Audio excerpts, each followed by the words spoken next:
it really makes you feel good when you're Dan Aykroyd's character and you're laying in bed and a ghost lady comes and gives you some sloppy toppy.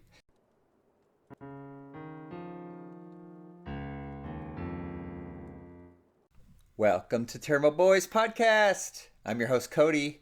With me in second chair is the boy who ain't afraid of no ghost. It's Jeremy. Only a little bit. Okay, well maybe Jeremy is afraid of a little bit of ghost. Mostly the slime. It's ectoplasm. Yes, that one. With me in second chair is the boy who can confirm that busting makes you feel good. It's Ryan. What's up? Today we're gonna go back to the 1980s, specifically 1984, with the original Ghostbusters movie. Who you gonna call? The Tairimo Boys, Ghostbusters. apparently. This movie is a classic. It had a budget of 25 to 30 million. It made 295 million. Of course, that was 1984 money. Today, that's probably like $1 billion, which was a whole lot of money back then. The movie's about an hour and 45 minutes long, so it's easily digestible. So, Jeremy, what were your first thoughts on the movie? First thoughts of the movie? I remember thoroughly enjoying it, but I watched it from a very young age, so I didn't remember a whole lot of it. As an older man, rewatching it, also thoroughly enjoyed it again. Ryan, what about your first thoughts? It's one of the best movies of all time that doesn't feature a man in a hat and a bullwhip. You say that about every movie, Ryan. It's not I say bullwhips, it's the best. it's I bat say that about. cows. I say that about the fifth movie featuring the guy with the hat and the bullwhip. What fifth movie? I didn't know there was a fifth movie. Touche. Okay, all the old movies. All right, then next time we review what's a terrible old movie. Is Ghostbusters 2016 considered one? An old movie? It's kind of old at this point. It's almost a decade old. Yeah. Don't say that. We'll get to that sooner or later. Is that Hopefully a later. threat? A threat to our sanity. All right, moving on. My first thoughts. I didn't like this movie as a kid. Like I remember my dad Oh, watching it we're done. sometime. We're done. We're no longer family. I think I made myself clear when I was a kid. I think anyway, but like I just didn't like this movie as a kid, but as an adult, I enjoy it. It's easily like one of these movies that you can just put on repeat over and over and enjoy. Easily. Like the cast is amazing, the setting and plot are just amazing. It's just completely ridiculous. So I got a question for you, Jeremy. What makes a good setting for a movie? A good setting, Yes. a decent story, a good cast, a bit of comic relief. I don't ask for much for a good movie. We So just don't get much anymore. so you basically described this movie. Yeah, exactly. You got anything you want to add, Ryan? No, that's pretty good. Aces, Jeremy. So what makes a good setting, and Jeremy will probably agree with me with when it comes to Star Wars. It's a universe where you could easily insert yourself into it. Yes, sir. Like every damn person wants to be a Ghostbuster. I'm still working on it. Are you Okay. building your Zappy Zapper? Uh-huh. Is it Just remember, don't cross streams. is it nuclear powered, Ryan? It's nuclear accelerator on my back. An unlicensed nuclear accelerator. Cut You that beat part me out. to it. For the five people who aren't familiar with this movie, basically what it's about is it takes place in New York City. It stars an amazing cast of the main characters of Bill Murray, Dan Aykroyd, Harold Ramis, and Ernie Hudson. Ernie Hudson isn't inserted early into the movie, but the other three are. They're basically working at a college and they start getting into the ghost busting business because New York is starting to have a ghost problem.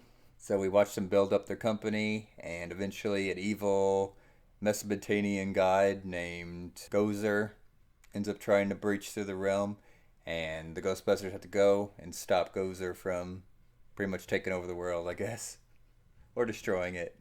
Either or. Speaking of the cast, one thing I really appreciate about this movie is like the constant banter back and forth. It kind of helps with like character development in my eyes for this movie. Now, here's your little fun fact on that. Almost every scene had some ad-libbed lines, especially Bill Murray. He just went completely off the rails of the script, but like everyone was just so good with comedy that they kind of rolled with it, and we just get like every scene being as excellent as it is. So We haven't done this in a while, so it's time for a Tairimo Boys quiz show. Oh boy, All right, Jeremy, first question. I'm scared. Who was originally supposed to play Winston in the movie? Winston. I do not know. Can I phone a friend? If the friend's Ryan, you can. Yes, I'm phoning a friend. We'll split the point. Eddie Murphy. Yep, Eddie Murphy. So both the boys have half a point. Ryan, I'd recommend not answering the phone next time and having the question passed on to you. Even when I win one, I still lose somehow. Jeremy laid out the rules before you answered it. But yeah, Eddie Murphy was originally planned to be Winston. Now, if you ever wondered why Winston was introduced so late in the movie, it's because Eddie Murphy, I don't know if he turned down the role or what, but the original script had him early in the movie. He was supposed to be the person who got slimed in the hotel by Slimer, but since he wasn't in the movie, it ended up being Bill Murray that got slimed, and Winston was eventually put into the movie. I feel Bill was he was slimed for a lot of the scenes, or wet in a lot of the scenes in this movie. Well, I was wet a lot of the scenes. Good movie. well, I mean, busting ghosts is a very messy. Very messy business. Yeah, It makes you feel good, as we have established already. it really makes you feel good when you're Dan Aykroyd's character and you're laying in bed and a ghost lady comes and gives you some sloppy toppy. All Whole right, new meaning to the word ghost busting. busted a nut in her mouth. Ryan, next question. Who was originally did they want to play Peter Venkman, who was Bill Murray's character? Is she? Yep, John Belushi. Ryan on fire tonight. So I may like this movie a lot. let me guess, Ryan. It's top five, like the other 10 movies you've named as top five. Extended top 5. It's my top 550 movies. Belushi had died before this, right? Yep. I don't remember if he died. Yeah, surely he died before this. Let me look it up. An impromptu fun fact. He died in '82, so it was a few years before this. Died at 33. He died young. Wow. But another fun fact on that, when they were making Slimer, they kind of asked for it to have kind of some John Belushi in him with its fatness, so he still lived through. It was this slimy ghost. Why he slimed Bill Murray? He's like, you took my part, you bastard. Yeah, so a little bit more fun facts about Slimer. The name Slimer wasn't coined until the cartoon series in, I think it was 1986. During the filming of the movie, the ghost we know as Slimer today, he was called Onion Head. Onion head. Okay, yeah, he's kind of onion shaped, but the guy who designed Slimer, it took him like 6 months to design it and $300,000. And if I remember reading right, he took like a lot of cocaine the night before he finally finished it. Gotta celebrate somehow. All right, final question. Jeremy, who was another person who was supposed to play Egon or Venkman? Damn it, I'm out of lifelines. All right, Ryan for the win. Actually, I don't know this one. I don't know anybody else that was supposed to. Hang on. No, I do. John Candy.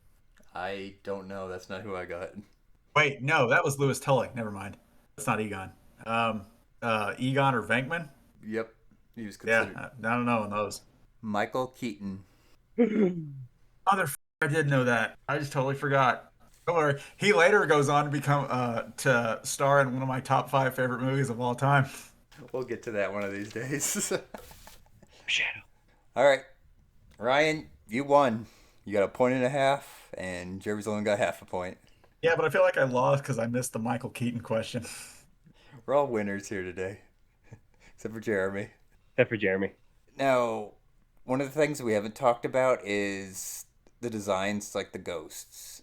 So, I mean, like I mentioned with Slimer's design, they went like overboard with what they did with the ghosts in this movie. They were all done via puppets with some CGI added later. I know with the dogs, there were some scenes that you could tell are really CGI, but like stuff like Slimer's like glow, that was added later on. But yeah, they did a lot of puppetry. And I know with the librarian, I think they called her the gray lady in the video game. That scene scared the shit out of me as a kid. I got like Large Marge vibes rewatching that. My PTSD just kicked in. Sorry, I'm letting the trauma process. But other than like the puppets, the special effects, the soundtrack, it's iconic. There's just so many quotable lines in this movie. So on that subject, Jeremy, what was your favorite line in this movie? Hmm. There's a couple of them. I loved when they were first marketing and their slogan for Ghostbusters was "We're ready to believe you." I got a kick out of that. And then when Peter was saying to Egon, this reminds me of the one time he tried to drill a hole in your head, and he said it would have succeeded if he hadn't stopped him. I laughed my ass off there too. That line was ad libbed, by the way.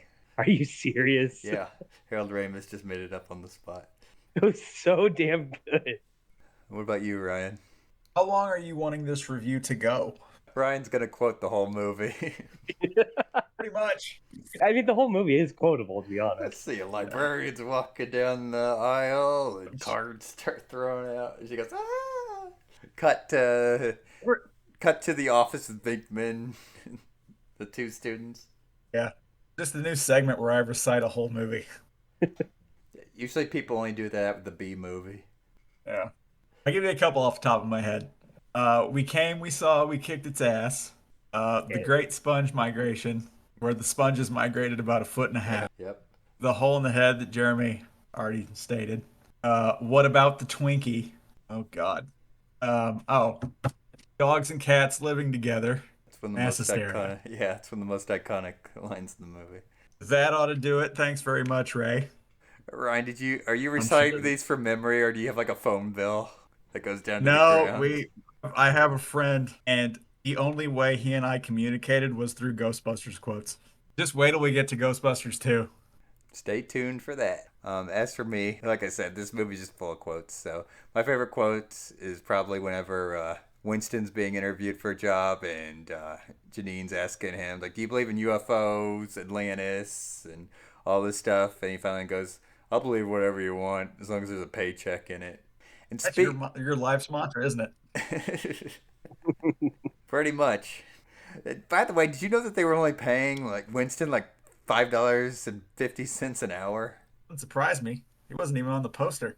Yeah, I was thinking, it's like throughout the whole movie, it's like what's the pay they're doing? And then like at the end of the movie, Winston's like I'm only getting paid 11,500 for this. Bustin' certainly doesn't make your wallet feel good. Nope, nope. So I gotta ask you boys something. Who were the villains in this movie? There's The two. EPA. There you go. Ryan's got one. Oh, Jeremy's got one of them. Yes. The Environmental Protection Agency is one of the two villains in this movie. Goes to show you, any chance they get, the government will come and fuck everything up. And Ryan, who's the other villain? I feel like it's a left turn from Gozer. It's not. The left turn was already named by Jeremy. All right, yeah. Gozer. There we go. So we've only touched a little on Louis Tully. He's played by the great Rick Moranis. If you're unfamiliar, Rick Moranis has a lot of familiar roles. He played Dark Helm in Spaceballs. He played the dad in Honey, I Shrunk the Kids. Played a guy that got sucker punched in New York City. That was just... Ryan ruined my joke. The reason you really don't see him anymore is that back in the day, his wife got cancer, and he kind of retired from acting to spend more time with his family. He mostly went dark, and then I think it was it was not a year ago, it was like 2 or 3 years ago, I think. Maybe it was last year. It was in the last few years. Some random guy sucker punched him while he was walking down the street. Probably didn't know he was the great Rick Moranis. But there you go.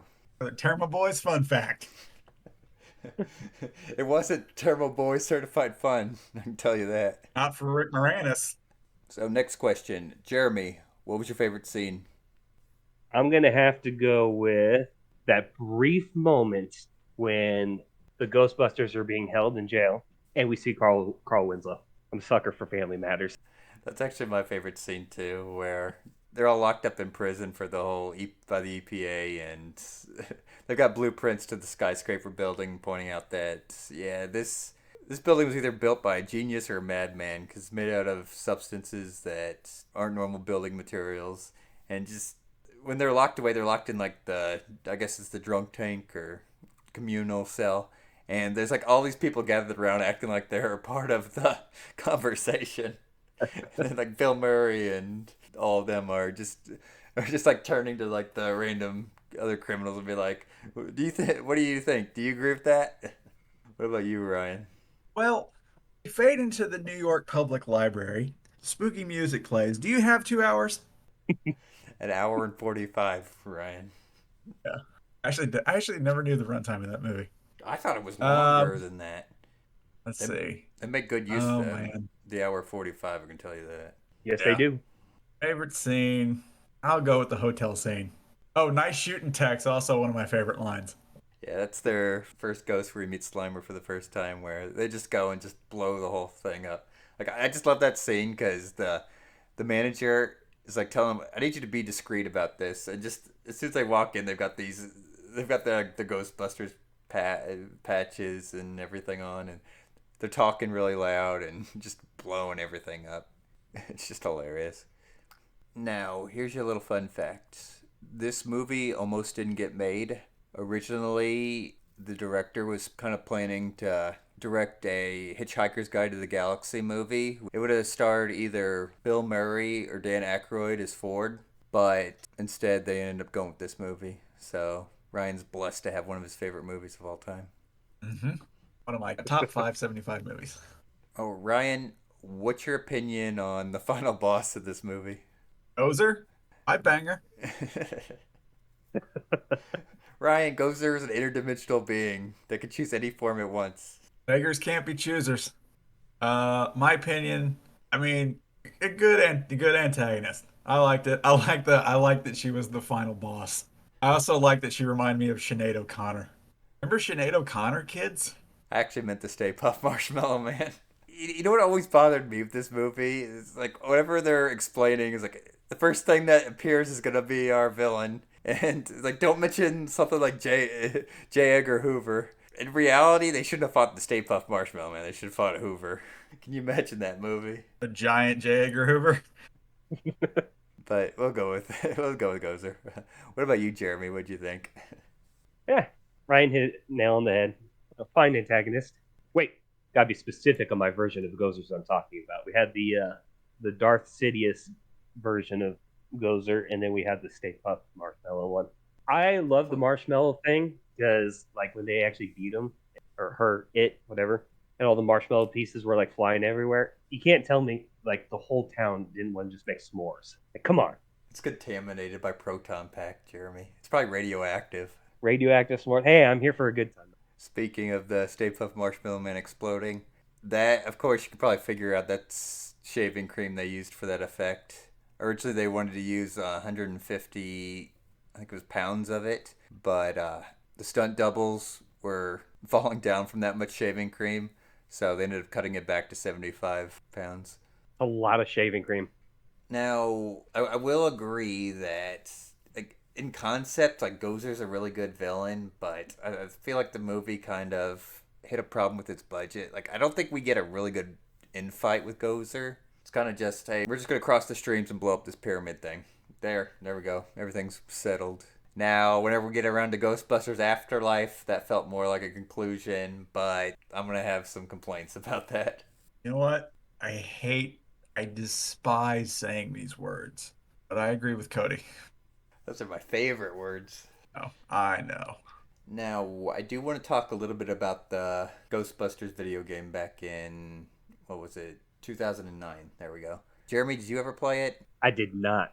Well, you need to play it. I'll have to add it to the list. I would love to play it. Yeah, it's an amazing game, but it kind of acts like a Ghostbusters 3 because they were never able to really make a Ghostbusters 3 until Ghostbusters 2016 came around, but we pretend that doesn't exist. But it continues the story, and you get throughout the game you're dealing with the stuff that really didn't get resolved in the first movie, or They deal with the librarian. They add a bunch of new main ghost characters, like the collector, who was the one who murdered the librarian. You get this like Black Widow lady, and eventually ends up with Gozer gets killed off screen in the art, and Ivo Shandor, who was mentioned as the architect in this movie, is like the final boss, and he's got like a demonic form.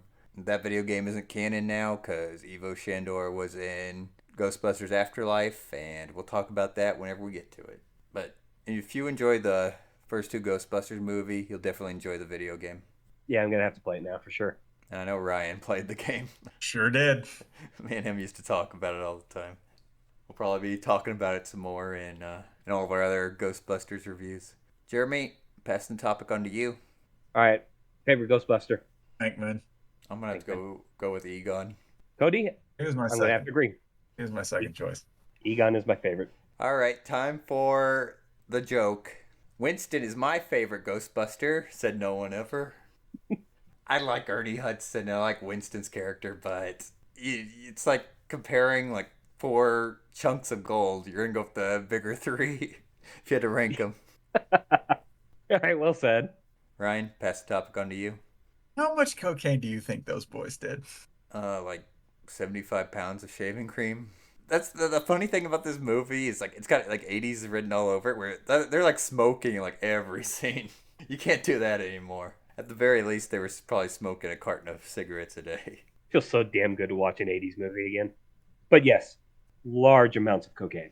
It was the 80s after all. Like I said, Slimer's designer was apparently doing a lot of cocaine too. Jeremy, final thoughts? My final thoughts are we didn't do Boys in Action. Oh, fine. Boys in action. It has to be done. Jeremy, go ahead. Okay, so you guys, you may or may not see me. I was in the library. I was also running with the librarian. However, I was so scared I didn't pay attention to the bookshelf right in front of my face, ran into it, snapped my neck, and that's where I died. Did a bunch of books fall on you? But yes, I was crushed by all the books afterwards. What about you, Ryan? Ryan? I looked down the barrel of the proton wand. Burned your face off, huh? Yep. Burned your face off, or did it extend into your eye? Cockroach line. I forgot about the cockroach line. Must have been some cockroach. Bite your head off, man. Cody, what about you? I think I would have survived this movie. Ooh, our know- first survival? The key word is think. If I did die, it was probably whenever like Zool's like Palpatine lightning blasting everyone.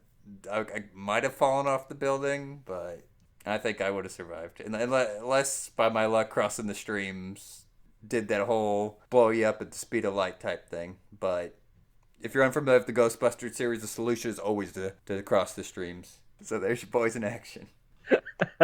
It's a comedy movie, Jeremy. Hey, you know I have to throw it in there. Just doesn't feel right without it.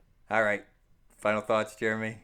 This movie is absolute gold. For the 5 people that haven't seen it, shame on you. What are you doing with your lives? Go watch it right now. About as perfect gets for a movie. Ryan, final thoughts? That was fun. Right. It was just okay.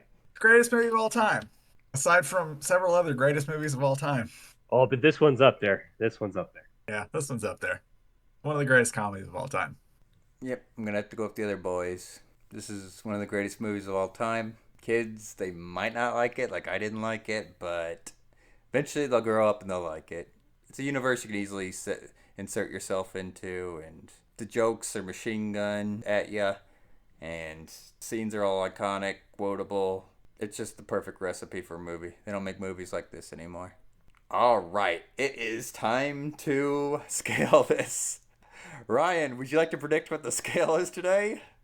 Is it gonna be from Ghostbusters to Ghostbusters 2016? Yes, it Or vice is. versa? Gee, what do you think? Well, actually, Jeremy goes first, right? 20. Just kidding. Ghostbusters. Ryan, do you want to contest that? No, I'm going with Ghostbusters, but I can't wait till we review Ghostbusters 2. I'm going to have a lot of fun with Ghostbusters too, but we'll get to that when we get to it. I mean, the scale is pretty obvious. This is the best Ghostbusters movie, so it started the whole franchise, and it's got the most quotable lines. But yeah, amazing movie. Go see it. All right, everyone. Thank you for listening to another episode of the Tairimo Boys podcast. Don't forget to like, subscribe, leave a comment, tell us that you love busting ghosts. Or just busting. Don't forget to ring that motherfucking bell. Stay tuned for more episodes.